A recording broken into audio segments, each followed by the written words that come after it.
Christian parenting.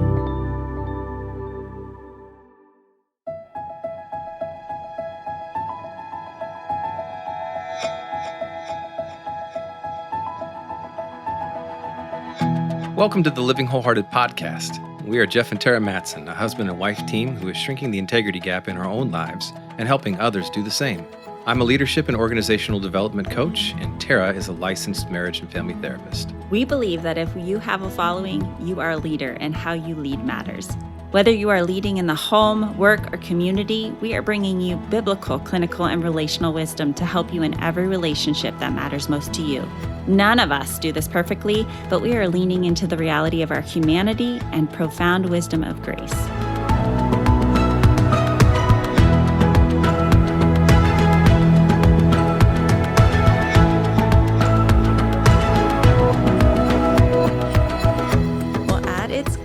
The term connection means feeling seen, known, understood.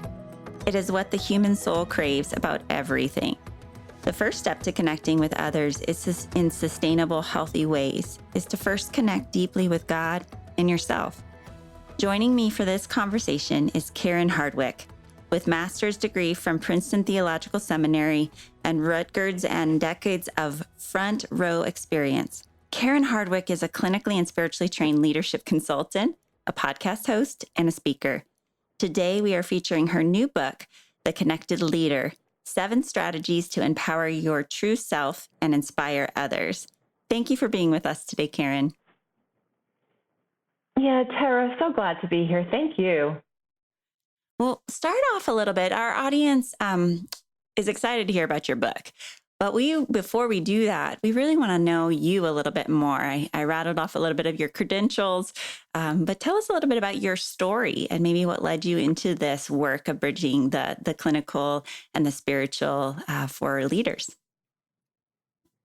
Yeah, it has been a wild ride. I mean, if someone had told me when I was in seminary that I would wind up being a leadership consultant many moons after that season, I would not have believed them. And yet at the same time, Terra, everything makes perfect sense. So I grew up in a family that belonged to the Episcopal Church, and the church was the center of our lives. So in many ways, it made sense that I went to seminary. And in my family, however, there were a lot of things underneath the surface that left me feeling disconnected. So on the surface, it looked like we had a lot of connection going on, and we did. So if there's nothing if I've learned one thing, it's that life is in the and, so it's never just one way, right? So we had connection in the family, and we also had disconnection. So when I was 10, my mother was diagnosed with a terminal illness. And from that time on an unconscious level, I began to disconnect from myself in order to play the role of a caregiver, to save people and to find some way to help my mother have less fear. And so all those things that I was going through as this child with a mother who was dying contributed to this deep sense of disconnection. And after she died, I spent many, many a day, many a year looking for other people to save, hoping that if I could save somebody else, I could redeem myself, because I was carrying around an awful lot of guilt that I could not somehow find a way to help my mother live. And so the seasons of disconnection, now that I look back on it, now that I've done so much work with spiritual direction and therapy, and I'm a member of the recovery community, thanks be to God for that, I can see that while everything looked many ways from the outside, I was in so much pain on the inside. And so now I run toward connection, like really healthy, rooted, life-giving connection in every way possible. And I appreciate it even more because I also know what it's like to experience the dark nights of disconnection. And so here I am doing the work with my leader clients and doing the work on myself and in my life. And it's just made everything so much better. Thank you for sharing that, Karen. I think it just starts out of the gate understanding our backdrop and maybe one little slice of your story, but it's a profound Yeah. piece that I think we are often, and you're doing this with your clients as well, helping leaders really understand why we do the things we do. And most leaders, what we found, more high capacity leaders who are high performers, tend to have those places in their stories where they learned at a young age. And I have that too as well. And so when we talk about leaders, particularly and them being drawn to performance and being affirmed in that way, to be the caretaker, to be the one who takes care of the siblings with the alcoholic parent, or when the parents got divorced, the role I came in and being the hero, all of these pieces that play a role in a lot of people's stories. Yes. Really, we fight connection at the core, even though we want it, we long for it. Talk about what connection really is from the place you're coming from, as well as why do we fight it? And why is it so hard for us to get in today's culture? Yeah, those are great questions, Terra. So here's what I think. Based on my experience and my own story, right? So I'm always coming at things from my own story. We are truly neurobiologically wired to connect. Research shows that we crave connection as much as we crave water and air and safety. And yet, so very many of us don't know how to truly connect in healthy ways for a variety of reasons. And so we look for outside solutions. Well, this relationship will help me to connect, or this title will help me to connect, or this kind of salary will help me to connect. And we're searching for meaning and purpose and connection, and then we're leapfrogging over the very grounding piece that actually starts to create true connection, and that is self-connection. And the more we connect with ourselves, the more we find God waiting there for us. And so St. Augustine said, Lord, let me know myself that I may know thee. So the power of self-connection and God connection are so intrinsically entwined. So for me, connection means that three things coexist in an abiding way to create connection. One is this whole process I talk a lot about called self-discovery. Two is that connection to a spiritual presence, to God, a personal relationship that can help us to awaken and heal. And when those pieces are in place, and this is not about perfect, it just means that we're beginning the journey. When we are beginning the journey on those things, we start to connect to others and have shared experiences that help us to feel safe and seen and heard and help the other person experience the same thing. So connection is about those three things. And when we have connection, whether it be in the workplace and or at home, we can experience emotional wholeness and relational well-being and a spiritual strength that are not there when we are in seasons of disconnection. Well, you're pointing to slowing down. I mean, even in the way you're talking about it. And let me just say, we work with people who don't express any sort of faith at all, or, maybe are curious. But the majority of our clients fall somewhere on the spectrum in the Christian body of Christ. And we've got the side of the church that's more contemplative and spiritual direction leans that way, the mystics and the pieces that you're drawing us towards. And then you have more on this side of the church where, being connected to our human selves feels too much about the flesh. And we kind of are extremes in all different ways, depending on where we land. And so thinking about the greater audience here, that's maybe coming from different perspectives. Tease that out a little bit more of what does that mean to be connected to myself and God? What does that really mean for those that kind of language is very foreign to them and maybe even doesn't even sound biblical? Yeah, thank you for slowing me down about all of that. I do believe that again, this is just from my personal experience. I believe that we are called to be the person God created us to be our true selves. And that often gets lost in translation because of our experiences with grief or loss or attachment. And most human beings are walking around with some kind of unresolved pain. Even those who say, nope, not me, I've got it all together, or God is my God and everything's perfect, wherever they fall on that continuum, I'm here to invite people to say, look, we are all carrying around unresolved pain, and that's okay. God's call is for us to awaken and to heal and to courageously lead and to love, not to leapfrog over our pain, but to dive into it so that we can rise up. So we are a living example of how beauty does come from the ashes. And so with self-discovery, I think it's a very sacred process, Terra. I believe that the more we understand about ourselves, the more we can reflect God's love. And when we run from that, and we all do at times, that self-discovery, we are not being true to who we were created to be. And we're missing out on some pieces of our relationship with God because we're trying to hide our pain.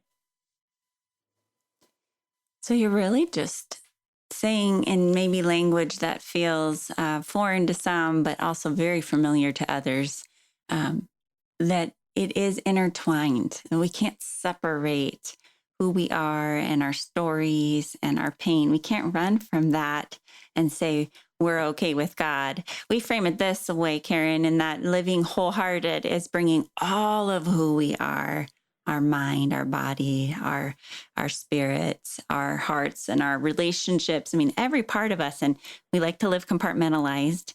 At some stage, that kind of actually backfires at some point. We can't do that forever. But you're really trying to draw the leader to this deeper sense of connection to ourselves and to God, so that would be a greater place of leading and loving and connecting with others, that it starts here.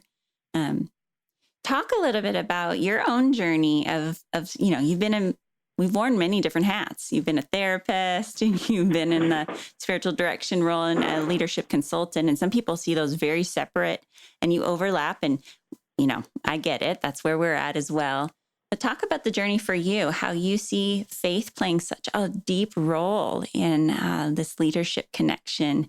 Help our understand, keep unpacking this for people, because I can just hear questions and thoughts coming from those who are listening, and this might be the first time they're considering this.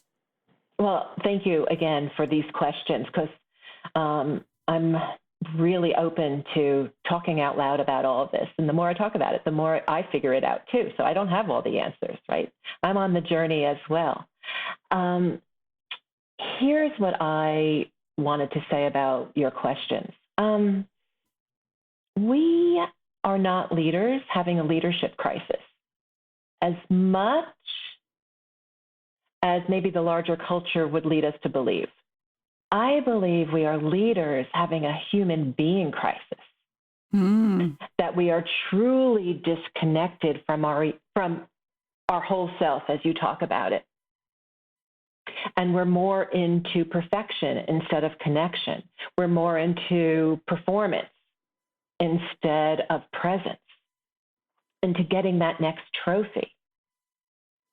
And so we become so focused on getting the next goal achieved that we don't realize that what we're really doing underneath that is we're hustling for approval.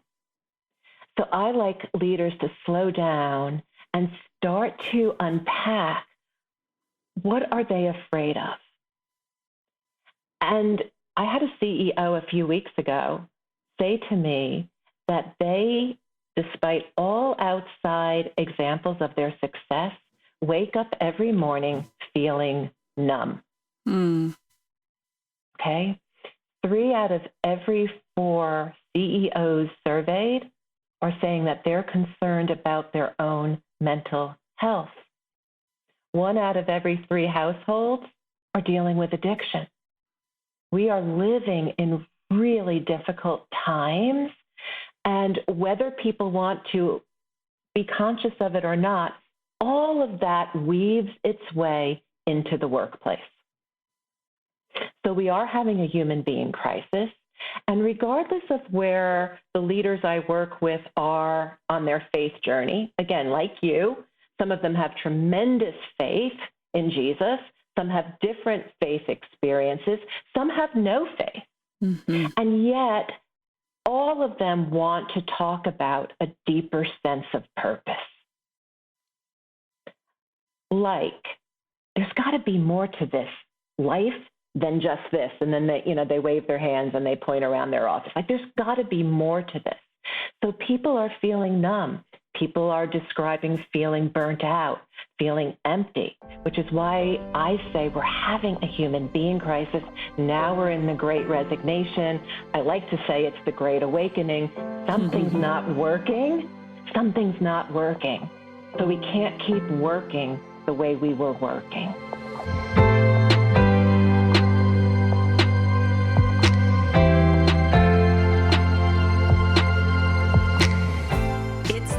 Year again. We are well into summer, and for our kids, that means soaking in the sun and drinking lemonade without a worry in the world, except maybe that required summer reading. But as parents, it means the school year is right around the corner, and that can bring a wave of emotions. Whether you're excited and eager or stressed and anxious about what the upcoming school year will entail for your kids, we have a resource that will guide you through all the highs and lows of the next school year. The Christian Parenting 2022-2023 Prayer Journal is now available. It's a weekly guide to help you pray specifically over your kids. This journal draws from the songs, poems, and expressions of faith found in the 150 chapters of Psalms. The messages found in those chapters are the perfect guide for a prayerful heart. Visit cpguide.org to request your 2022-2023 Prayer Journal, Key Psalms to Pray Over Your Kids. Again, that's cpgives.org.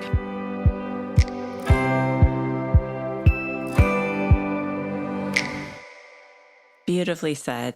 And I love 2 things you said that I just want to pull right out is the hustling for approval, and how often I hear that in such different terms from different leaders. But that awareness is the first step to any sort of curative movement, is to go, yeah, that's what that's about. But that's a heavy burden. Yes. So I love that. It feels so cringy too. Yeah. I mean, like especially for people who are high performers, like, I'm not hustling for approval. I am really good. Like, I am confident. I am good. So I said that to an executive. I remember this one story. I said this to an executive, and she was not happy with me. However, the next week when we chatted, she said, I can't get my mind off of that. All I could think about was that phrase, hustling for approval. And you're right. And that's when we started to really work on some things for her that made a huge positive impact on her team and the business. When she dropped that desire to perform or hustling for approval, and she learned over time how to show up with her more genuine, true self, things started to turn in the business. It's so true. And yet we don't believe it until the experiential practice, right? It's all words. And tease it out a little bit more, and maybe talk about, without obviously disclosing any of your clients' information, but what would be a practical step of what that looks like? Showing up more as my authentic self instead of hustling for approval. What does that look like in real time for a leader? So I think there's 3 steps, and they mirror the steps that we do in the recovery community. There's this process, first and foremost, of acknowledgement. Like, Houston, we've got a problem. Like, something's not really working. Maybe it's not working a little bit, or maybe it's not working a lot. Like, we're unraveling at the seams. So that first step of acknowledgement. Then there's the next step of acceptance. Okay? Which means I am going to just open hand, open heart, realize this is what I'm dealing with. And then there's the action. And people want to leapfrog over that acknowledgement and acceptance stage, right? Don't they, Terra? And they want to go right to the action, like, well, what do I do about this? And what I like people to do is really dive deep into a self-discovery process. So self-discovery is different than self-awareness. Self-awareness is information, and a lot of people can kind of check off their strengths and their weaknesses. It's like this cognitive inventory. Here are my strengths, here are my weaknesses. I can make a list of those. And then that's typically where the work ends. They might just be stalled out in the acknowledgement phase, right? Mm-hmm. Self-discovery is like doing an archaeological dig, and this is where, to answer your question, people start transforming. Self-discovery is transformation. Self-awareness is information. So we start to do this archaeological dig. We get insight from people. We ask for feedback. We might take some assessments like the Enneagram. I'm a big fan of that, even in the workplace. There's lots of others that can work. And we start to really look at the layers of our life and our behavior. We start to close the gap between our intentions and how we actually show up.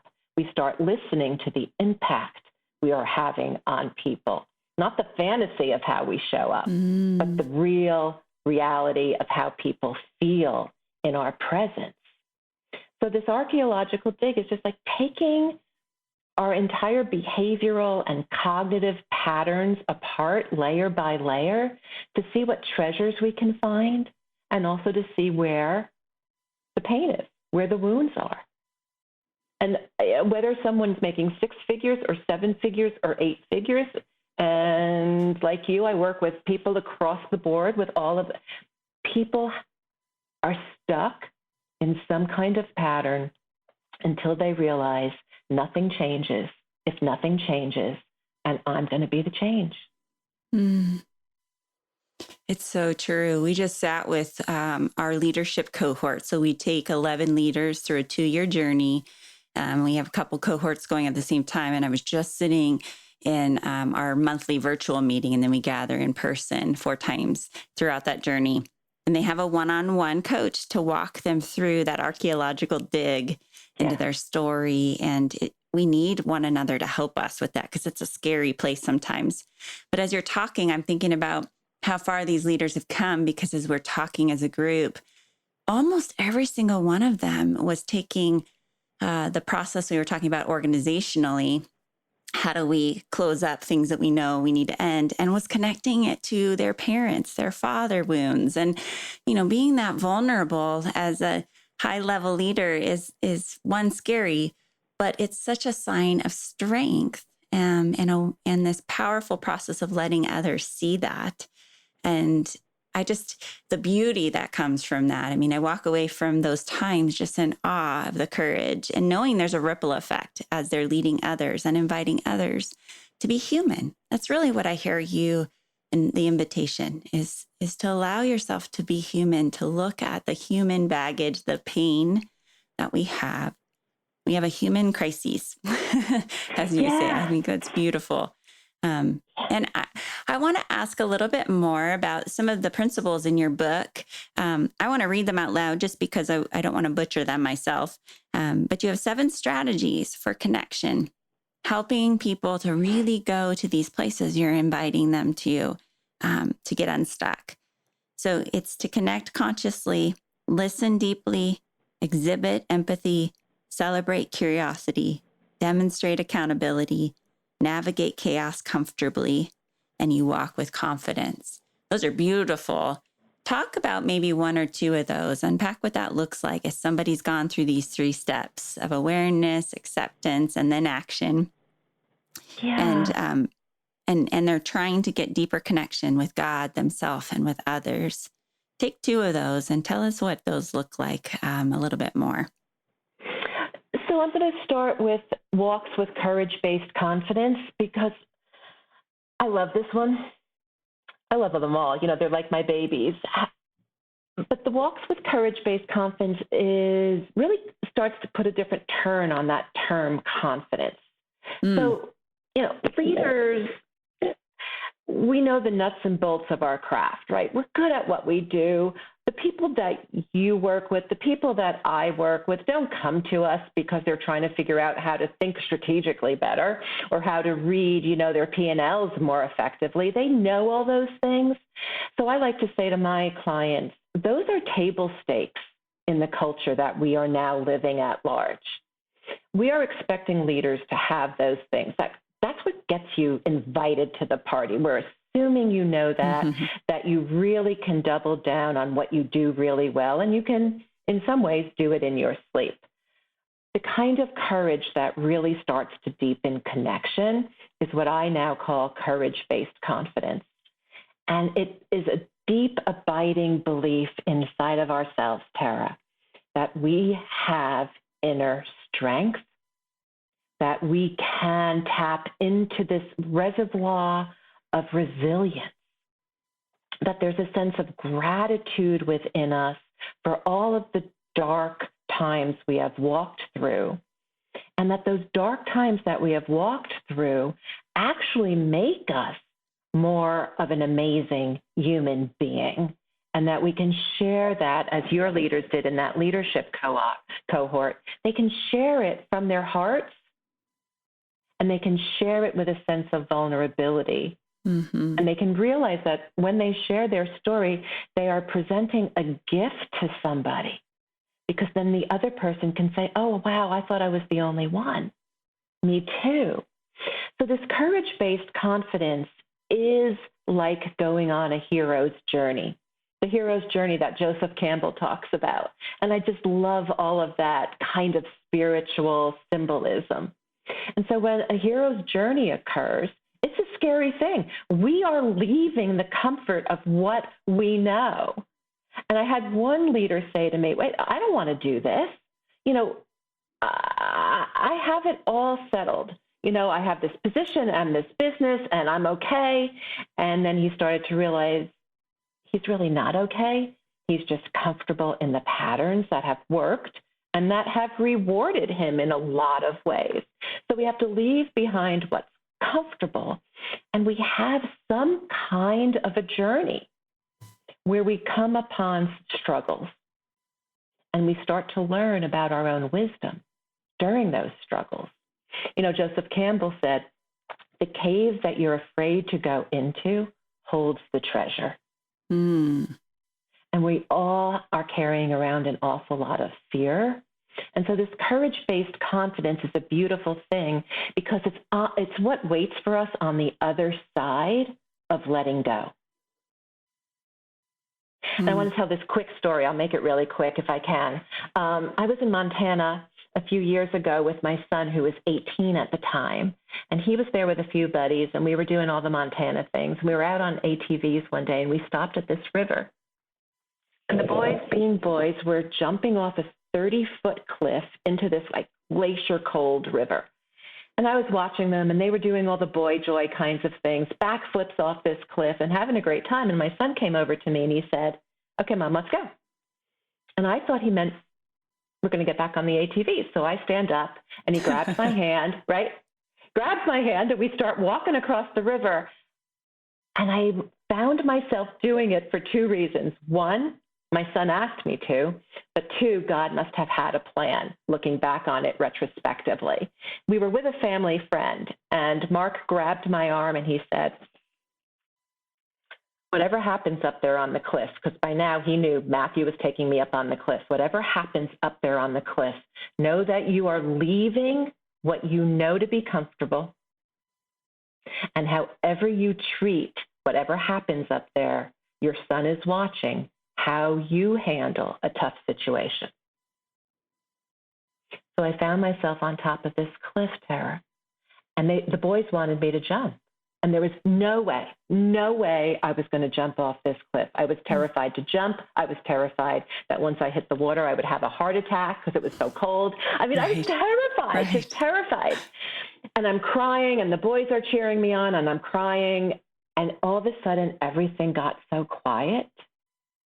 And I said to my son, I can't let go.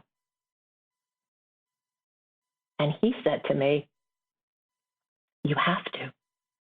Mm. And it was in that moment, I didn't jump. It was like the invisible hands lifted me up. I found myself in the air. Next, I was in the water, surfacing, swimming to shore.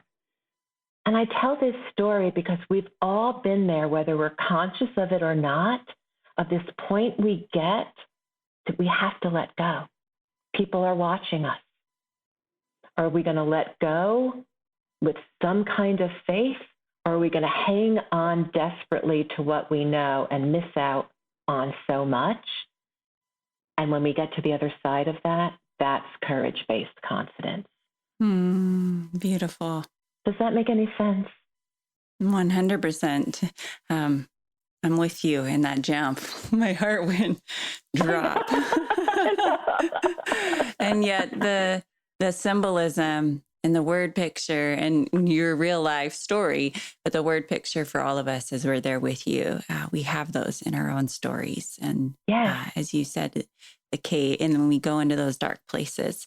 And I think, Karen, I'm hearing you speak to the fact that we need others with us in that. Yes, because we can't let go. Letting go is a very personal process. It's between us, it's between God, and yet people cheering us on from the sidelines is what we also need. This is not a do-it-yourself life. Nothing about this life is a DIY. Nothing. Right? It's a we journey. Well, there are so many more questions that I have, and I would love to invite you back again another time, Karen. I think there's so much more we could talk about and journey down. But why don't you tell our audience, how do they find you and this book if they're interested in having that courage-based confidence to look and to grow in their connection with themselves, with God, and with others? Yes, so the book is available anywhere books are sold, online and also in bookstores. They can find me on my website, KarenJHardwick.com. That's where I am on LinkedIn and Instagram, just Karen J. Hardwick. And we have some cool resources on our website that are complimentary. There's this great 3-week journaling exercise to help people really put a stake in the ground around what connection means to them on a daily basis. It's really beautiful, very empowering and nourishing. And we also have an assessment called the C7, which allows people to understand where they are on each one of those 7 attributes that contribute to connection. So we just welcome everybody to come on and take a look. Wonderful. We'll have all that information in the show notes if you are on a run or driving and want to make sure you find that out. So her book, The Connected Leader, 7 Strategies to Empower Your True Self and Inspire Others, can be found anywhere you buy books. But I know as authors, it's always wonderful if you buy it directly from the author. So head to her website. I would love to invite you as well to our leadership cohort. I actually didn't plan on mentioning it earlier, but we are in the process of applications right now. From August to middle of September, you are welcome to go to livingwholehearted.com and submit your application. We're very thoughtful, prayerful about that community. And it's a 2-year journey that starts in January of 2023. So we are opening that up. And if you're interested and want to take a deep dive with a trusted community to grow as a wholehearted leader, then this would be a wonderful cohort for you. Again, livingwholehearted.com. Karen, thank you so much for writing this book, for being who you are, to joining us in this community of helping leaders shrink that gap between what we preach and how we're actually living this out. And I hear that in everything that you're sharing. So why don't you leave our audience with one last word of encouragement that's on your heart right now? I would say, because I'm listening to a song right now, a whole lot called Belovedness by Sarah Kroger. It's worth a listen. And to just trust that as you own your mess and your story and your journey, also own how deeply beloved you are. Good word. Thank you, Karen. Yeah. And for those of you who are continuing to walk with us, we'll be with you next week. Jeff and I will be unpacking more of the Core Values Index, as Karen mentioned. It's really powerful to take a look at your own wiring and your design, and the Enneagram does a beautiful job of taking us in a deeper dive. But we use something called the Core Values Index, and we'd love to help unpack that more. So if you're interested, keep joining us next week. And if something touched you to hear, make sure you share this with someone else. Leave a review or tell them about this podcast, this episode particularly. Thank you, and continue to be the leader you would follow.